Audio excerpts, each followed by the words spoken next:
আসসালামু আলাইকুম রহমতুল্লাহি ওয়া বারাকাতুহু। প্রিয় দর্শক, আপনারা কি বিভিন্ন বক্তার ওয়াজ শুনতে চান?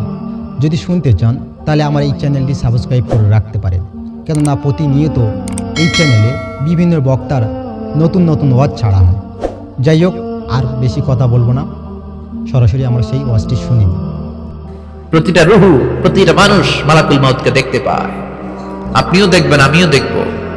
মুমিনদের কাছে এসে মালাকুল মাউত একজন যুবকের বেশে সাদা ধবধবে জুব্বা পরে সুগন্ধি মেখে মুমূর্ষু ব্যক্তির শিয়রে বসে বলে, ইয়া আইয়াতুহান নাফসুল মুতমাইন্না, হে প্রশান্ত আত্মা, উখরুজি ইলা মাগফিরাতুল্লাহি ওয়া রিদওয়ানি, আল্লাহর ক্ষমা আর দয়ার দিকে বের হয়ে আসো। বলা মাত্রই মুমিনের আত্মাটা স্মুথলি বের হয়ে আসে। কাফান মিন আকফানিল জান্নাহ, হানুত মিন হানুতিল জান্নাহ, জান্নাত থেকে আনা সুগন্ধি কাফনের মধ্যে পেঁচিয়ে তিনি রূহটাকে নিয়ে ইল্লিনে চলে যায়। সরাসরি দেখে মালাকুল মাউতকে। আর যারা ইসলাম বিরোধী, কোরআন বিরোধী, তাদের সামনে এসে মালাকুল মাউত ত্রাস সৃষ্টি করে। আগে ধমক। হাইওয়েতে মাঝে মাঝে ডাকাতি হয় না? বাসগুলোর মধ্যে যখন ডাকাতি হয়, বাসে থাকে 50 জন, ডাকাত ঢুকে 5 জন। এই 5 জনের ভয়ে সবগুলো পেশাব করে দেয়, কারণ ত্রাস সৃষ্টি করে। এসেই চাইনিজ কুড়াল দিয়ে আগে কুবায় দেয় 4-5 জনের। রক্ত দেখে কি দেওয়ার সব আগে রেডি করে রাখে। মালাকুল মাউত এসে কাফের, নাস্তিক, মুশরিকদের সামনে সেরকম একটা ত্রাস সৃষ্টি করে। ভয়ে লোকটা কাঁপতে থাকে। ওর কাছে ভদ্র ভাষায় কথা বলে না, সুন্দর জামা পরে আসে না, কালো কুচকুচে চেহারা, ভয়ঙ্কর একটা রূপ নিয়ে, আকৃতি নিয়ে ইসলাম বিরোধীদের মাথার সামনে আসে। দুর্গন্ধযুক্ত চেহারার দেহ নিয়ে ধমক দিয়ে বলে, ও পাপাত্তা, ইয়া আইয়াতুহান নাফসুল খাবিসা উখরুজি ইলা গাদাবিল্লাহ, হে পাপাত্তা, আল্লাহর রাগ, ক্রোধ আর গজবের দিকে বের হয়ে আয়। মুমিনের আত্মা বলার সাথে সাথে যেমনি মুমিনের দেহ থেকে বের হয়ে জান্নাতি কাফনের ভেতরে ঢুকে, কাফেরদের আত্মাও কি এরকম তাড়াতাড়ি বেরোতে চায় নাকি? কাফেরদের আত্মা বেরোতে চায় না। ডানে দৌড়, বায়ে দৌড়, সামনে দৌড়, পেছনে দৌড়, আহা, দৌড়াদৌড়ি করে। মালাকুল মাউত এটাকে টেনে হিচড়ে, একটা জীবিত ছাগলকে জবাই না করে তার চামড়া উল্টার দিকে টেনে হিচড়ে বের করলে ছাগলটা যত কষ্ট পায়, এর চেয়ে কমসে কম 70 গুণ বেশি কষ্ট দিয়ে কাফের, মুশরিক আর গাদ্দারদের রূহ কবজ করা হয়। আল্লাহ, এই পরিস্থিতি থেকে তুমি আমাদের বাঁচাও। মুমিনদের রূহ যেমনি কবজ হয়, ওইভাবে রূহ কবজের ব্যবস্থা করে দিও। ইমানের মৃত্যু নসিব করে দিও, শাহিদি মৃত্যু নসিব করে দিও। আমাকে শহীদ করে সেই মিছিলে শামিল করে নিও, যে মিছিলের নেতা মীর হামজা, খোবায়েবে খাব্বাব, আল্লাহর কাছে ছিল অতি প্রিয়, শামিল করে নিও। আমাকে শহীদ করে সেই মিছিলে শামিল করে নিও। পড়েন আমিন। আরো জোরে পড়েন আমিন। তার মানে বিমান দুর্ঘটনায় হোক, কিংবা লঞ্চ ডুবিতে হোক, কিংবা আগুনে পড়ে হোক, কিংবা আত্মঘাতী হামলায় হোক, যে যেখানেই মারা যায়, কবরের 3টা প্রশ্ন তার জন্য আছে না নাই? ইসলাম বিরোধীদের জন্য প্রশ্ন 3টা, আপনারা যারা মুমিন তাদের জন্য 4টা, আপনাদের জন্য একটা বেশি। আলহামদুলিল্লাহ কোন?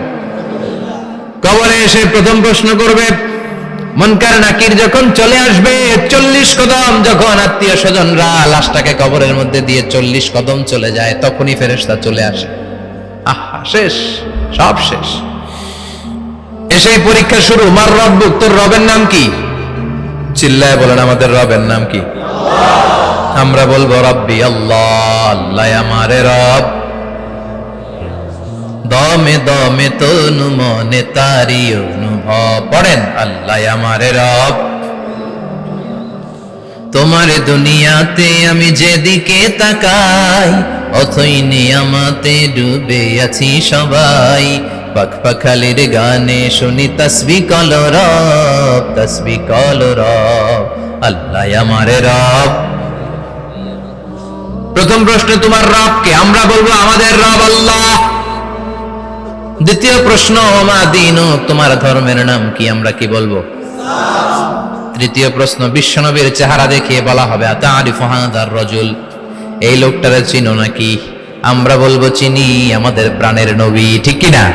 চাঁদের চেয়ে সুন্দর তুমি নবী আমার কামলিওয়ালা, দু জাহানের বাদশাহ তুমি প্যারা নবী সাল্লে আলা, চাঁদের চেয়ে সুন্দর তুমি নবী আমার কামলিওয়ালা, ঠিক কিনা? তিনটা প্রশ্নের যথাযথ উত্তর যখন দিয়ে দিলেন, আপনার জন্য অতিরিক্ত আরেকটা প্রশ্ন করা হবে, ওয়ামা ইলমুক, তোমার নলেজ কি? তিনটা প্রশ্নের উত্তর যে তুমি করতে পারলা, কিভাবে পারলা, কেমনে জানলা? নকল করে বলছো নাকি জেনে বুঝে আসছো? নকল হয় না? এখন তো পরীক্ষা চলতেছে বোধহয়। কি পরীক্ষা? এসএসসি পরীক্ষা। নকল হয়? কৃষ্ণপুরে নকল নাই না? এখন মনে হয় এগুলো একটু কমছে। একটা সময় ছিল অনেক নকল হইতো, পাঞ্জাবের ভিতরে নকল, পকেটে নকল, টুপির ভিতরে নকল, মৌজার ভিতরেও নকল, এমনকি মেয়েরাও নকল করে পরীক্ষার হলে আসে না নাই? স্কেলের মধ্যে লিখে নিয়ে যায়, হাতের মধ্যে লিখে নিয়ে যায়, ওড়নায় লিখে নিয়ে যায়, কাপড়ে লিখে নিয়ে যায়, আসে না নাই? ফেরেশতারা বলবে নকল করছো নাকি? কেমনে জানলা? তিনটা প্রশ্নের উত্তর তুমি কেমনে বললা? আল্লাহ তোমার রব, ইসলাম তোমার ধর্ম, এই লোকটা বিশ্বনবী, কেমনে চিনলা? আপনাকে তখন বলতে হবে আমি কোরআন থেকে শিখেছি, আমি হাদিস থেকে শিখেছি, আমি ইসলাম জেনে বুঝে মেনেছি, আমি আন্দাজে কোথাও ঘুরি নাই। চিল্লা এখন ঠিক কিনা? আপনাকে বলতে হবে, এজন্য শিখতে হবে, প্রতিনিয়ত ইসলাম সম্পর্কে জানতে হবে, আখের গোছাতে হবে, জীবনটাকে আলোকিত করতে হবে। চিল্লায় বলেন ঠিক কিনা? চারটা প্রশ্নই যখন হয়ে গেল, ফেরেশতারা বলবে আহলান ওয়া সাহলান ওয়া মারহাবান বিক, খোশামদেদ, কংগ্রাচুলেশন, খোশামদেদ, কংগ্রাচুলেশন, সব প্রশ্নের উত্তর তুমি পেরেছো। ফায়ুফসাহু লাহু কবরুহু ৭০ যিরান, আপনার কবরটারে ৭০ হাত লম্বা করে দেয়া হবে। ওয়া ইফতাহু লাহু বাবুন ইলাল জান্নাহ, আপনার কবর থেকে জান্নাতের দিকে দরজা খুলে দেয়া হবে। ওয়া ইউলবাসু মিন লিবাসি আহলিল জান্নাহ, জান্নাতের দুইটা রেশমি কাপড়ের পোশাক এনে আপনারে পরিয়ে দেয়া হবে। আর বলা হবে নাম কানাও মিলা আরুস, ঘুমাও, sleep, you should get some sleep now, তোমাকে লম্বা সময় পরে দিতে হবে, ঘুমাও। কানাও মিলা আরুস, যেমনি বর বাসর রাতে আরামসে ঘুম দেয়, বাসর রাতে যেমনি বর কনেকে নিয়ে মধুর ঘুম দেয়, তুমিও ঘুমাও, কেউ তোমার ঘুম ভাঙবে না। মালাক ইসরাফিলের কিয়ামতের জন্য ইসরাফিলের সিংহায় যে ফুৎকার আছে, ওই ফুৎকার ছাড়া কোনো কিছুই তোমার ঘুম ভাঙাতে পারবে না। আলহামদুলিল্লাহ পড়েন। আল্লাহ আমরাও যেন চারটা প্রশ্নের উত্তর দিয়ে লম্বা একটা ঘুম দিতে পারি, পড়ে না আমিন। ওয়াম্মাল কাফির ওয়া আহলুশ শিমাল, আর ইসলাম বিরোধী যারা, তাদের সামনে আসবে মালাকান আসওয়াদান আজরাকান, কৃষ্ণ বর্ণের দেহ, নীলাভ বর্ণের দুটো চোখ, গায়ের রং কালো, চোখের রং নীল, দেখতে কেমন লাগে? আলিফ লাইলার ভূতের মতো, কথা কন। গায়ের রং কালো, চোখের রং নীল। ফেরেশতা দুইটা আসবে, এসে ত্রাস সৃষ্টি করবে, এসে বলবে বল তোর রবের নাম কি? মার রব্বুক। ইসলাম বিরোধী মুশরিক, কাফের, নাস্তিক এরা বলবে আমি জানি না আমার রবকে, আমি জানি না, আমি তো আজীবন শুধু চেয়ার করেছি, মদ খেয়েছি, আমি ধর্ষণে সেঞ্চুরি করেছি দুনিয়ার বুকে, আমি টেন্ডারবাজি করেছি, চাঁদাবাজি করেছি, আমি মাস্তানি করেছি, আমার দাপটে এলাকার ইসলাম প্রিয়রা বাসায় ঘুমাতে পারে না। আমি ছিলাম টেন্ডারবাজ, আমি ছিলাম গডফাদার, সন্ত্রাসীদের লিডার, আমি ছিলাম ডন 1 2 3 সব, আমি ছিলাম ডনের ডন, আমি ছিলাম মাস্তান, রংবাজ, রব টপ কি আমি তো জানি না। লাদ্রি লাদ্রি, আমার জিজ্ঞেস করো না। আবার প্রশ্ন করা হবে ওয়ামা দীনুক, তোর ধর্মের নাম কি? বলবে লা আদরি, আমার কোনো ধর্ম নাই, আমার কোনো ধর্ম নাই, আমি শুধু মৌজ মাস্তিতে ছিলাম, আমি আনন্দ ফুর্তি করেছি, ইসলাম নিয়ে আমার মাথা ব্যথা ছিল না, আজীবন ইসলামরে আমি বাস দিয়েছি। চিল্লায় বলেন ঠিক কিনা? ইসলাম বিরোধীদের সাথে ছিল আমার চলাফেরা, আমার সব সাঙ্গপাঙ্গ ছিল গুন্ডা বদমাশ, ইসলাম বিরোধী। রব কি, ইসলাম কি, এগুলো আমি জানি না, আমার এগুলো জিজ্ঞেস করো কেন? ধর্ম কি আমি জানি না, আমি কিচ্ছু মনে করতে পারছি না। 3 নম্বর প্রশ্ন করা হবে আতারিফু হাযার রাজুল, দেখো তো এই লোকটারে চিনো কিনা? কয় না, চিনি না, তবে মনে হয় এই লোকটারে দুনিয়ার বুকে আমি গালি দিতাম, এই লোকটার বিরোধিতা করতাম, ব্লগের মধ্যে এই লোকটার ব্যাপারে কুৎসা রটনা করতাম, এই লোকটার কার্টুন বানিয়ে আমি হিংসা ছড়িয়ে দিতাম, এই লোকটার ব্যাপারে আমি এলাকার মধ্যে অপপ্রচার চালাতাম। ফেরেশতারা বলবে তাই, এই ছিল তোর ডিউটি, দাঁড়া এখনই আমাদের খেলা শুরু, এখনই শুরু।